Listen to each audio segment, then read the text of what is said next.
The following program may contain coarse language, violence, nudity, mature subject matter, or scenes which may not be suitable for all viewers. Viewer discretion is advised. All Hit Radio.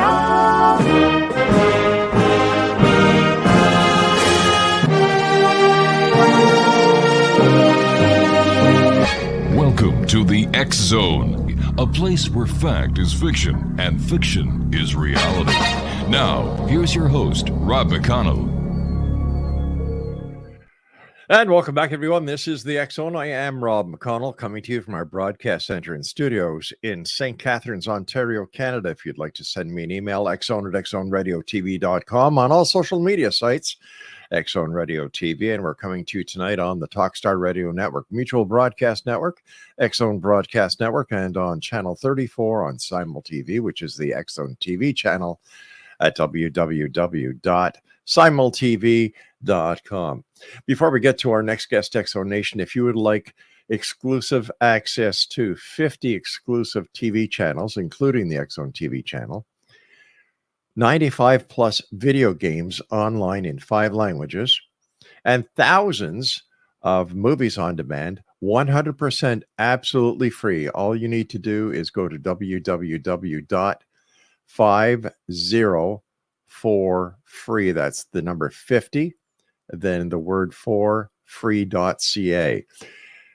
This is a way that we're trying to say thank you from everyone here at the X Zone Broadcast Network, Relmar McConnell Media Company, and our good friends at Simul TV. So once again, that website is 50forfree.ca. My guest this hour is Peter Kling. We've had the pleasure of having Peter on the show before. He is the author of Letters to Earth, You Can Survive Armageddon. And joining me now is Peter Kling. And Peter, welcome back to the X Zone. Thank you very much. How are you? How have you been? I've been doing great. Thank you, Peter. What's new with you? Oh, there's a lot new. This is actually kind of like my first coming out radio show here since we've made a major move to live off the grid. Oh, wow. You start to get to the point where you have to practice what you preach. Mm-hmm. And so if you're talking about situations that are going on in the quote end times, and you're living in a penthouse apartment in the city, it's incongruent. So we made a move. As a matter of fact, I've got a better half now. Oh, and congratulations. Well, thank you. We complement each other. I was listening to your previous show, and boy, you want to start manifesting things in your life in a positive way. She can help you out, and that's Maggie Hart. A lot of people know her across the stream, but the airwaves, I should say.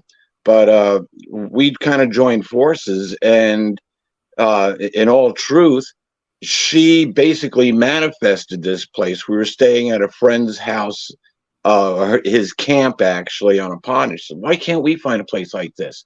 And so, you can manifest the things as long as you're working in congruent with a higher power, mm-hmm. a positive higher power. And a lot of people don't have. They're searching for answers. They don't have the answers for the questions that they're looking for. And she helps a lot of people out with great situations. She's basically a spiritual advisor, but she'll do her own show. But between the two of us, we've gone off grid. Mm-hmm. And I'll tell you something. This is not anything that you can decide, well, we're going to live off grid today. It's a learning curve and a learning process. And you start to live more harmonious with nature. You start living more organically. And you look at the world from a slightly different viewpoint. And the great thing, you don't get hit with all the EMF radio waves that the people who live in cities do. And there's a certain freedom about that. So when you say off the grid, do you use solar power? Do you... We use a little bit of everything, from generator to solar. We're going to move into wind before too long. I've got a neighbor friend who's going to drill me a hole in the ground. So we'll eventually get to solar. I mean, to wind power. But it's more adjusting to, okay, you're off the grid. And it's just a totally different way of life. You don't go flipping on wall switches. You have to plan things, and you plan more accordingly to the way that farmers planned 100 years ago. You hear all the preppers, have at least a month's worth of food, or farmers plan for a year to a year and a half in advance. So they always had plenty of food for them, their families, extended families, and the animals, the critters they were raising. So you start thinking more long term as opposed to I want it now. And we've all been put into an I want it now society. And it's come back to bite us in the butt, because with everything that we're seeing going on in the world, especially what the world just came out of officially, the pandemic was over now. And so, well, wait a minute. Now we got open borders here in the United States, right? Anybody can come in. But those past few years that we all just went through, I don't care what country you were in, you want to talk about biblical times. When have we ever seen the healthy get locked down, right? True. And then and talk about wars and rumors of wars, and now we're engaging with a possible escalation to a nuclear war with Russia. Seriously? And then you want to talk about the drug problem and social problems that we're facing. In the state in which I live, greater than 1 in 10 people have an issue with substance abuse. Wait a minute. You mean 10% or more than 10% of the population have issues? We're hitting times where it's like, okay, are we facing the end of the world, or what are we facing the end of? And the one thing is for sure, there's been this spiritual awakening. And if you've followed the Q movement, whatever you want to believe about that, and the things that all gave birth to, I've referred to it as essentially a caravan of tent revivals, which has gone across the country to get the populace stimulated and become more patriots, or more patriotic, and take more of an interest in their communities. And I've heard over and over and over again that we are in a war of good and evil. We are in a war against the satanic element. I've heard the Khazarian mafia used over and over again. Those who claim to be Jews and are not, but are lying. Wait a minute. Let's talk about biblical. Twice in Revelation, once in Revelation chapter 2 and Revelation chapter 3, verse 9, and I'm going to paraphrase here, it says that I will make those from the synagogue of Satan who claim to be Jews yet are not, but are lying. I will make them come before you to do obeisance at your feet. Huh. Who are these people? Are they the Khazarian mafia, the banksters that we have that are controlling the world? The Rothschilds, the Oppenheimers, those behind the Nazi, National Worker, in German, it would be National Arbeit, National Workers Zionist Association, who is behind a lot of what is going on that we see within Europe and Ukraine, and maybe around the world. Keep in mind that it was Prescott Bush Sr. who helped fund the Nazis during World War II. Think about that. How did he turn around, get arrested, and charged with aiding and abetting the enemy, and then wind up becoming a senator, and have one son run the CIA and become a president, and his grandson become the president? That's 3 power generations based on Nazi support. What does that tell you about our government? Well,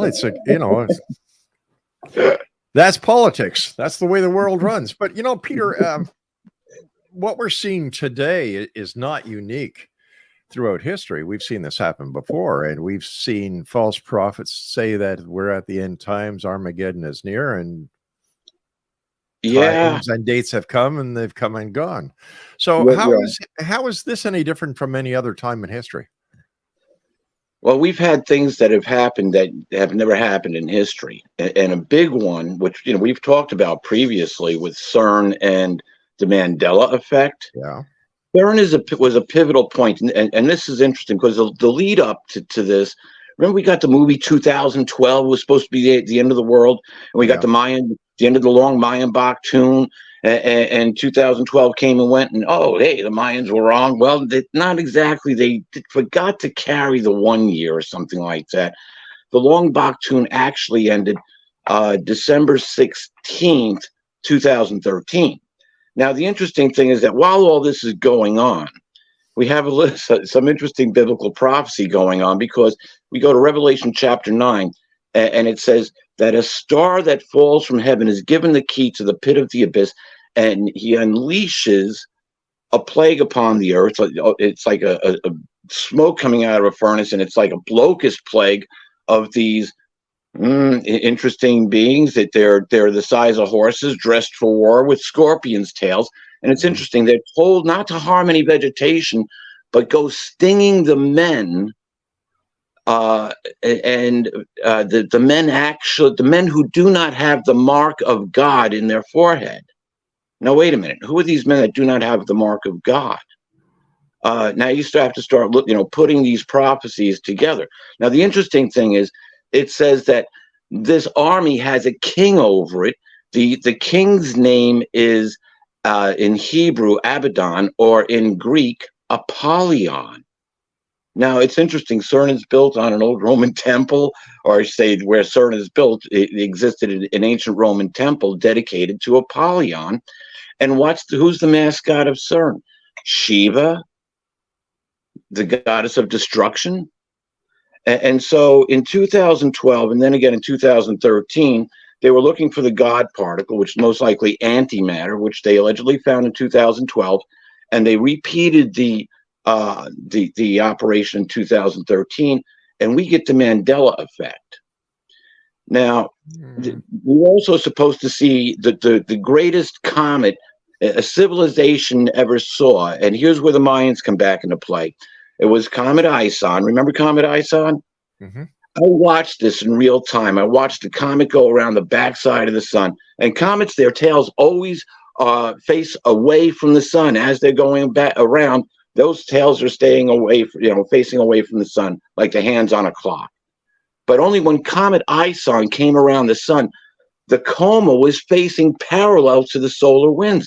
How does that happen?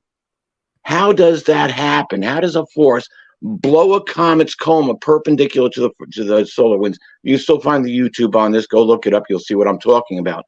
And the NASA specialists who were talking about this saying, oh, something's wrong here. Something's wrong. Now, on the 16th was the end of the Long Bak Tune. And if had Comet Ison survived, it would have looked, Venus was in the night sky, or in the evening sky. Had Comet Ison survived, it would have looked like a giant exclamation point. Oops, wrong way from the camera.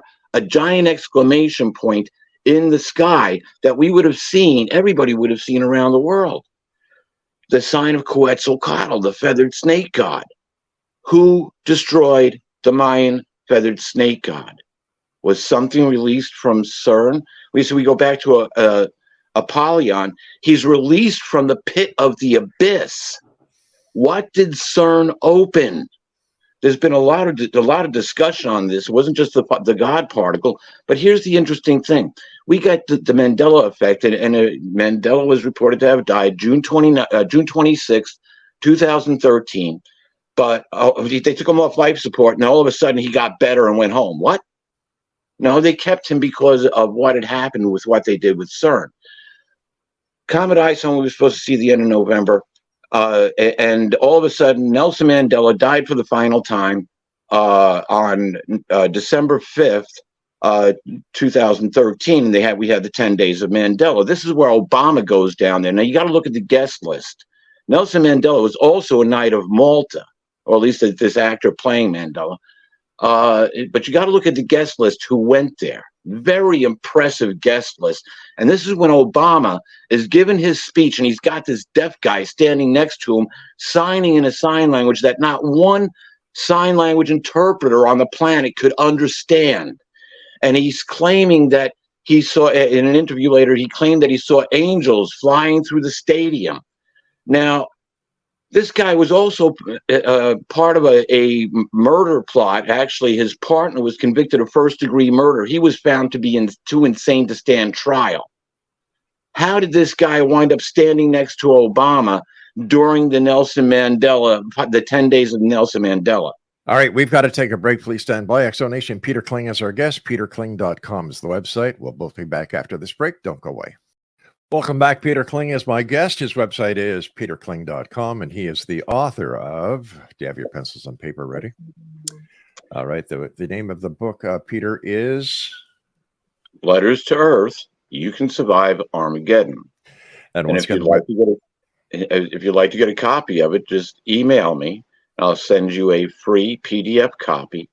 The email address is one, O-N-E, spell it out, 1@peterkling.com. Peter, we kind of got right into the crux of the conversation. Let our listeners know who you are and a little bit about yourself so they'll better understand your passion and what we're talking about. Sure. Well, I'm known as the Einstein of biblical prophecy. Oddly enough, I found out about 3-4 years ago that my ancestors actually helped start the Reformation against the church. Interesting. And I've kind of picked up that same passion. That same passion, yeah. I was educated in the scriptures before the age of 5. I had a total concept of what the Bible was basically about by the time I was 5, and dedicated myself to that end. However, when I was 9 years old, I had an interesting dream, which I got to see the future. Not only did I get to see the future in this dream, but then I lived through it, and I had to know how that was possible. You know, I knew about the story of Samuel. He was communicating with God, but what was going on here? And the spiritual door was kind of shut off in my face. And as a 9-year-old, I decided to go down the path of chemistry and try to figure out life from a chemical side.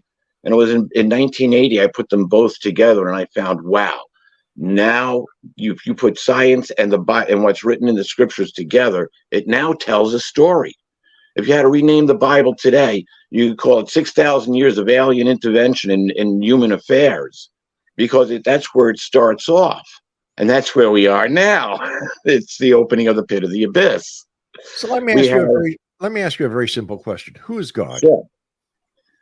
Who is God? I gave a great explanation for God. And Rob, this took me years to figure out. You know, I used to contemplate this back when I was 8 years old. I remember staring out my window, looking up at the sun when you could stare at the sun, and think, God created the sun. Well, okay, well, and this ties into CERN, looking for the God particle. We have to go use two different laws. The first is a simple law of physics that you can neither create nor destroy energy. You can only transform it, right? Right. And if you look at what it says in Revelation, it says that I am the Alpha and the Omega. Before me there existed nothing, and after me there will exist nothing. So wait a minute. Where does the energy go to? Antimatter? Or what we call antimatter?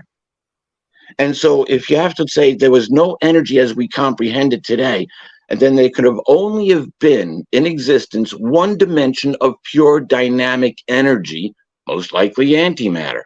We have to make one minor assumption here. We have to assume that this energy, this pure dynamic energy, was conscious, because we're conscious, right? That's the only assumption we have to make. And so if you have pure dynamic energy, that this energy comes up, because it's actually recorded within the scriptures as well. It comes up with this great concept, a concept of love. The more you give, the better you feel. The more you get, the better you feel. And it works on so many different levels. You can love your kids, you can love your wife, you know, in certain ways that nobody else can. You can love your car, you can love your family, you can love the world in which you live. You can love esoterically or in real time and in real passion. And it says in 1 John, God is love. So if you want to experience more love, what do? Shut yourself off? Or do you open yourself up and start creating things? You see, and now you start creating interesting life forms that you can have interaction with. And so the great thing about humans, most people don't understand this, women have the female biology to produce about 400,000 eggs. And men always create sperm. So if we had perfect human DNA, We're planet creators. We're planet populators. Earth was the start. That's why Earth is so valuable. Earth was the start for perfect human DNA. And what happened? We got hijacked by alien intervention. And our perfect human A was destroyed. And we no longer have perfect human A. We have DNA that has telomeres on the end. And as those telomeres pop off every time DNA reproduces, we run out of telomeres and we die.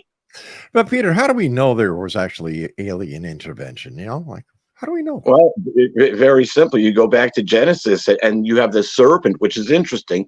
The serpent, what would be another name for serpent? The reptilian? Yeah, that's a stretch. That's a no, real stretch. Really think about it, because there's dragons involved. And when you go to the Middle East today, you have, the Far East today, you have dragon families. They worship dragons. And so that's what we also have in Revelation. You see the serpent in Genesis, that when the serpent was condemned, it had to crawl on its belly in the dust. For a snake, big deal. It does that for a living every day. However, for a dragon to have to crawl on its belly in the dust would be a great insult. Dragon worship or serpent worship, snake worship, and sun worship are the two oldest religions on the face of the planet. It's not part of our culture here, but you go to the Far East, you got the dragon families, and they are very influential on what's going on the planet. But once again, there's no proof that dragons ever existed. Let's say there's no proof that is given to us, just like the Smithsonian has allegedly covered up proof of giants. Well, that's allegedly. Once again, there's no proof of any of these accusations. They're great conspiracy theories. There isn't. But now when you start matching up the things that are happening on the planet, wait a minute. We just went through a worldwide pandemic. You say, okay, well, so it happened in 1919 with the Spanish flu. But they didn't lock up the innocent people back then. Then we went through we're going through an economic free fall. And we're facing World War IV on a nuclear level. These are all major situations that this planet has not faced before. Also, Peter, the planet hasn't been as populated as it is presently. Plus, the flow of information and disinformation hasn't been as prolific because the planet did not have the internet before. I agree with you, especially about disinformation. Exactly. There is so much disinformation out there that you listen to this whole MAGA movement, and you've got so many different people that are involved, and they're all most of them, not all of them, most of them have something to sell. Whether it's, buying gold and silver or buying Trump bucks, whatever you want to believe in. Yeah. There's so many scams out there, and people it's a tent revival. It's a religious tent revival. Yeah. Tell me the difference, right? Now, look what's come out of the Vatican. Nothing. Interesting thing. For the first time ever, the Pope actually came out and he erased I forget the exact name, Command of Discovery, I believe it is, where it was written in the 1400s, where as explorers went out, the last time it was updated, one of the times it was updated was 1491. Okay. What happened to 1492? It was that the explorers could go out, and wherever they did not find Christians, or people who would take up the Christian faith, they had the legal right to take their land and kill the people and take all their belongings, according to the church. That's how the Vatican comes to own 60 some odd % of the planet Earth. So, and the Pope just canceled this. Now, what was great, remember when he visited Canada a couple of months ago? No, I paid no attention to it. But he was there, right? One of the things that he said, he apologized for the church's involvement in the genocide of the First Nations peoples. Wait, what? I do remember that. I do remember that. Yeah. Well, what kind of lawsuit does that open the church for? Well, as far as I'm concerned, all religious organizations should be disbanded because they do more harm than good. Okay. What a great segue. Because here's the situation. You know, when they opened up CERN, veterans today, you know, I thought it a little bit odd when I heard about it, but they wrote an article that the Nelson Mandela ritual funeral, was a cover for writing for different countries signing a treaty with an off-planet entity. Interesting. Biblically speaking, could this have been Apollyon that was released by CERN? Now we can do a whole show on the Mandela effect, but let's just focus on Apollyon. No thanks. I'm not interested in the Mandela effect. I think it's a bunch of bunk.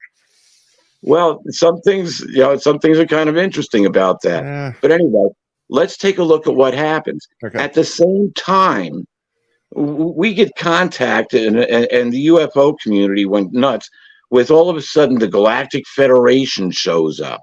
All right, so that's the story you guys came up with? Okay, whatever. But look at the guest list at the Mandela funeral. Why were these people there? Some were royals from the Far East, interestingly enough. Respect for a leader. Okay. So let's say they weren't there to sign any treaty with any off-planet entity. But here's an interesting thing.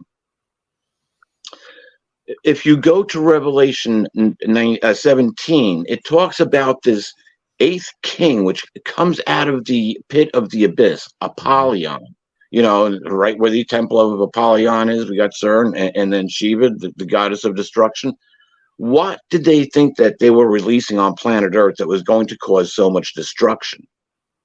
You know, why did they choose these, especially Apollyon, built right there? CERN is built around the old Roman temple of Apollyon. So what were they expecting when they pulled the switch to bring this about? I don't know. But here's the interesting thing.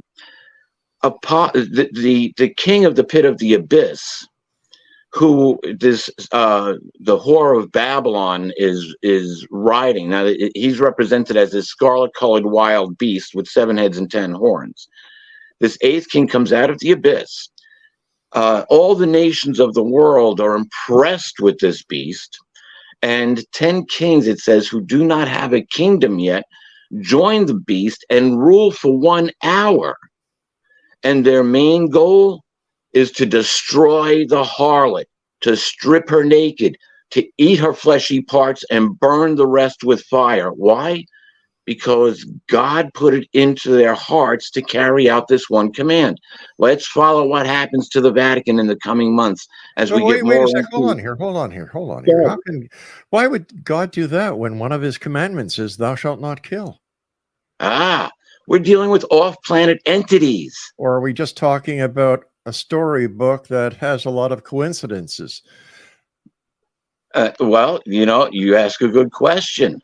It's interesting how all these coincidences start to line up for our day. Stand by. We've got to take our break. Exonation, Peter Kling is our guest. PeterKling.com is the website. We'll both be back on the other side of this break as we continue here in the X Zone from our broadcast center and studios in St. Catharines, Ontario, Canada.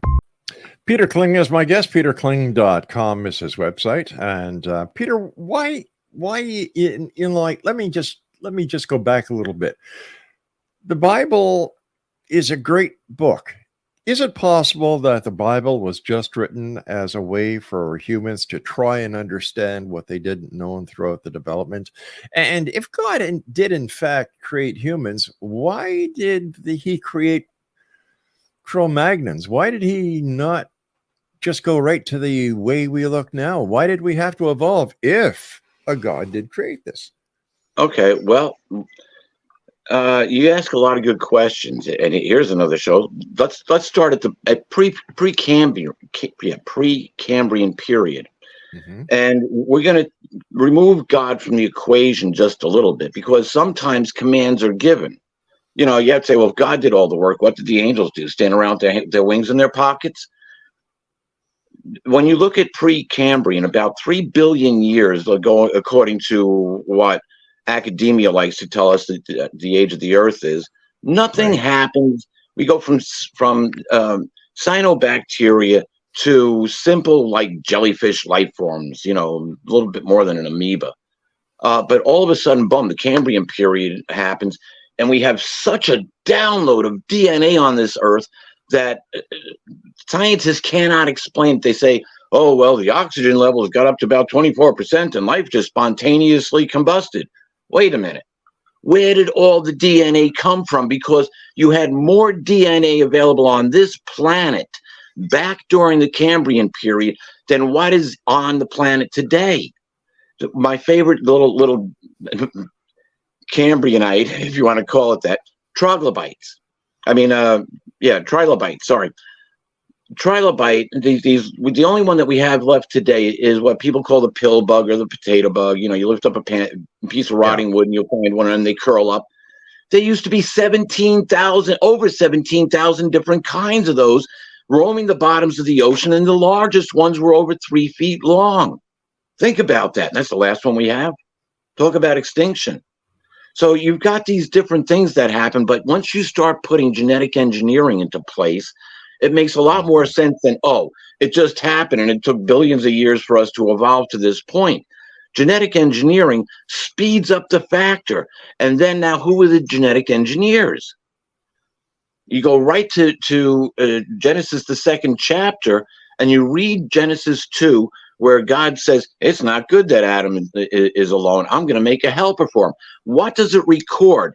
He causes a sleep to fall over the man. He opens the flesh. He removes part of a rib, and he closes the flesh, and he proceeds to build a woman from the rib. And he brings the woman to the man, and the man says, at last, this is bone of my bone and flesh of my flesh. This is my sister. She's my clone. It's genetic engineering 101 right there in Genesis 2. It can be interpreted as genetic engineering. It's just an interpretation. Okay, if you took the DNA out of one human, do we not have the ability to put that DNA into another human and clone the first human?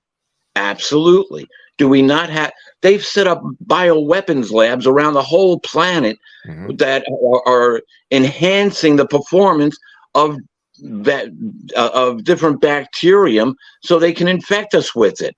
What do you think we just went through with the lockdown? And everybody lined up for their boosters. So you're saying that COVID was a biological agent that was deliberately released on the population? You look at the statistics. No. Yes or no? That's a very simple question. Yes or no? Yes or no? Look at the evidence, and no. Stop skating, Peter. Stop skating. Yes, I would say or no. Yes. Okay. I would say yes, indeed. When you look at all of the evidence, and I followed this since when we went back to when it was first reported. It was reported as not being a typical flu virus. Right. It was something more. It had additional proteins on it. It evolved. It was able to mutate the proteins because every time they checked, more proteins were growing out of it. Come on, what is this? Gain of function technology? Yeah, exactly. Gain of function technology. And when this starts coming out, along with the massive drug addiction that is going on, the two biggest money makers on the planet, number one, drug trafficking. Number two, human trafficking, including the trafficking of children. Look at what the First Nations genocide was all about. Kevin Annett, have you ever had Kevin Annett on your show? You must have had. No. He's a long-time investigator into what has happened to the First Nations peoples. And the Pope apologized for genocide. I think you're right. I think before the Pope apologizes for anything else, he should apologize for the way that the Catholic Church has abused children throughout history.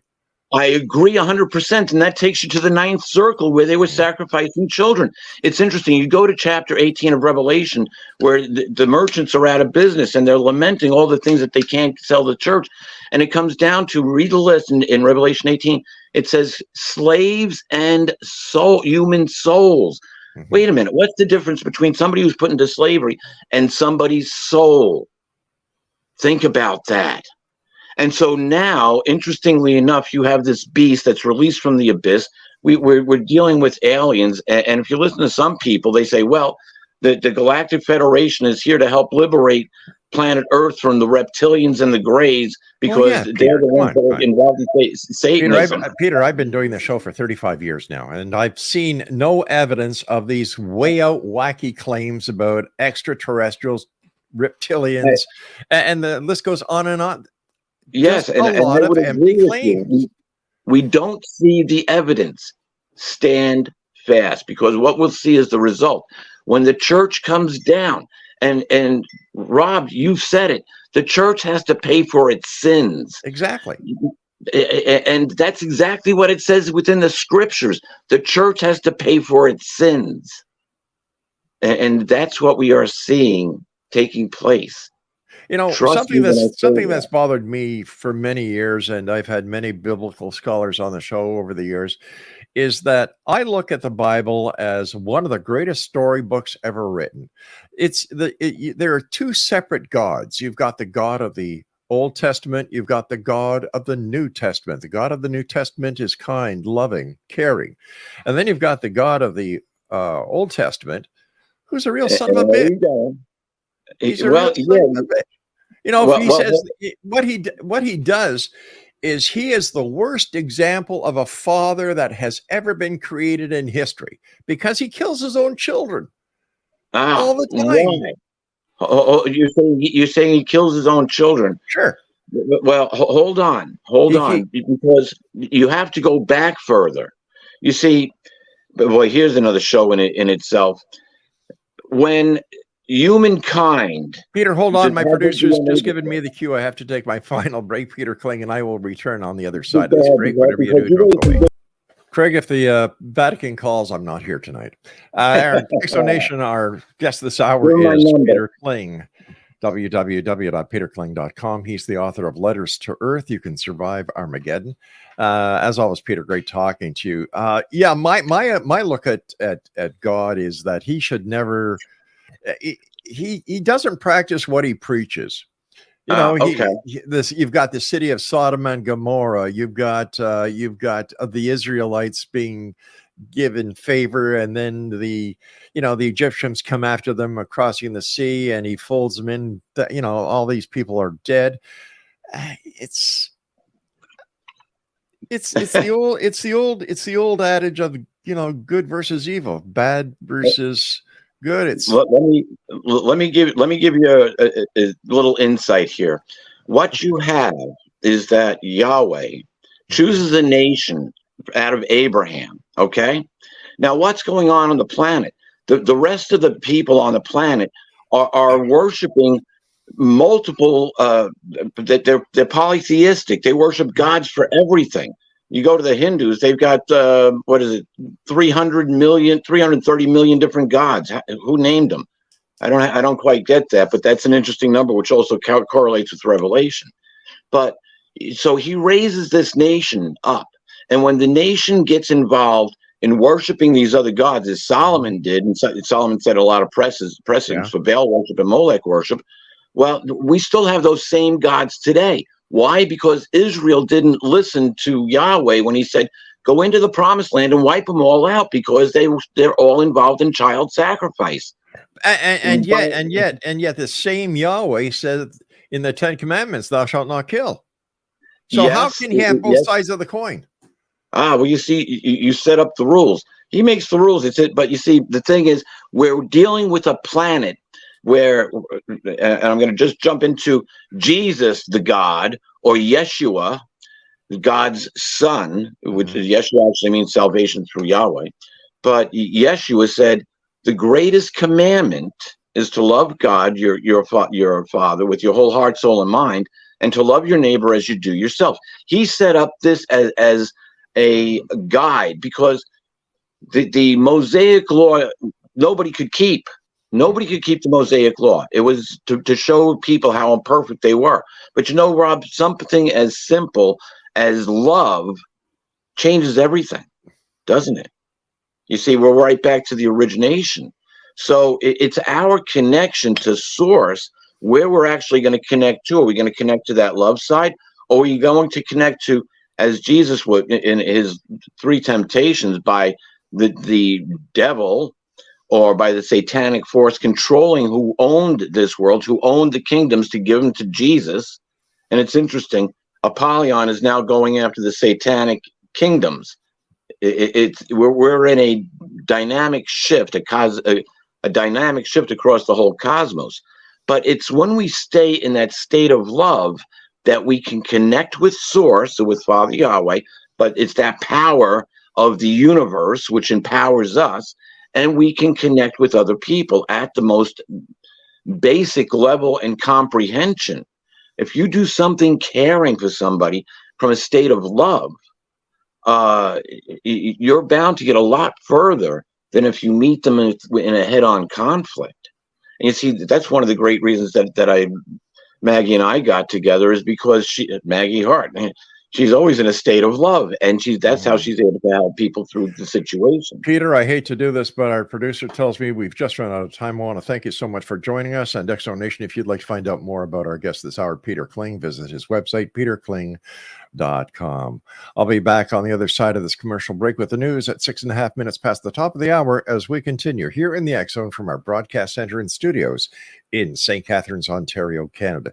If you'd like to send me an email, xzone@xzoneradiotv.com, on all social media sites, Xzone Radio TV. And the X Zone comes to you Monday through Friday from 10 p.m. Eastern until 2 a.m. Eastern on the Talkstar Radio Network, Mutual Broadcast Network, X Zone Broadcast Network, and Channel 34 on Simul TV, which Simul TV and our channel is 724/365. We have past shows, we have movies, we have documentaries. We try to answer as many questions as we can. So I'll be back. Whatever you do, don't go away.